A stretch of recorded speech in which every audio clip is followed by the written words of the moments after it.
एक समय की बात है, हरे भरे और विशाल जंगल के मध्य में पक्षियों और जानवरों का एक जीवंत समुदाय मौजूद था। वह सौहार्दपूर्वक रहते थे। प्रत्येक प्रजाति जंगल के भीतर जीवन की जटिल टेपेस्ट्री में योगदान देती थी। उनमें बुद्धिमान बूढ़ा उल्लू, चंचल गिलहरियां, राजसी हिरन, तेज लोमड़ियां और असंख्य रंग बिरंगे पक्षी शामिल थे। कहानी स्पार्क्स नाम की एक युवा गौरैया से होती है, जिसके मन में जंगल के परिचित दायरे से परे दुनिया के बारे में गहरी जिज्ञासा थी। स्पार्क्स अक्सर सबसे ऊंचे पेड़ों पर घंटों बिताता था, अपनी आंखों में आश्चर्य के साथ क्षितिज को देखता रहता था। उन्होंने सुदूर देशों की खोज करने और वहां मौजूद विविध आश्चर्यों का अनुभव करने का सपना देखा। एक दिन जैसे ही मौसम बदलने लगा, स्पार्क्स ने साहस जुटाया और अपने दोस्तों और परिवार को अलविदा कह दिया। अपने पंखों को फड़फड़ाते वह किसी अन्य से अलग साहसी कार्य पर निकल पड़ा। रास्ते में उसे अपने साहसी नेता जायफल के नेतृत्व में गिलहरियों के एक मजेदार समूह का सामना करना पड़ा। साथ में उन्होंने घने जंगल को पार किया, चमचमाती नदियों को पार किया और ऊंचे पहाड़ों पर चढ़े।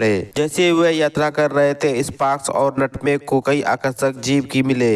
उनकी दोस्ती हुड के नाम के एक बुद्धिमान बूढ़े उल्लू से हुई, जो दूर देशों और जादुई जंगल की प्राचीन कहानियां साझा करता था। उन्होंने लोमड़ियों के एक चंचल परिवार के साथ खिलवाड़ किया, जिन्होंने उन्हें चपलता और चुपके की कला सिखाई। प्रत्येक मुठभेड़ में स्पार्क्स और नटमेग को समृद्ध किया, उनके क्षितिज को व्यापक बनाया और उनके आसपास की दुनिया के बारे में उनकी साझा को बनाया और गहरा किया। रास्ते में उन्हें भयंकर तूफानों से लेकर चालाक शिकारियों, एक चुनौती और बाधाओं का सामना करना पड़ा, लेकिन साहस और लचीलापन और मित्रता के माध्यम से उन्होंने अपने रास्ते में आने वाली हर चुनौतियों पर विजय प्राप्त की। उनकी यात्रा उन्हें लुभाने परिदृश्यों में ले गई, जीवन के हरे भरे जंगल से लेकर गर्मियों में झिलमिलाते बंजर की रेगिस्तान तक। उन्होंने आकाश को नारंगी और गुलाबी रंगों से रंगते सूर्योदय की सुंदरता और रात्रि चार प्राणियों की संगीतमय चांदनी रात की शांति देखी। आखिरकार कई साहसिक कार्यों और अनगिनत मील की यात्रा के बाद स्पार्क्स और जायफल ने खुद को एक विशाल महासागर के तट पर खड़ा पाया।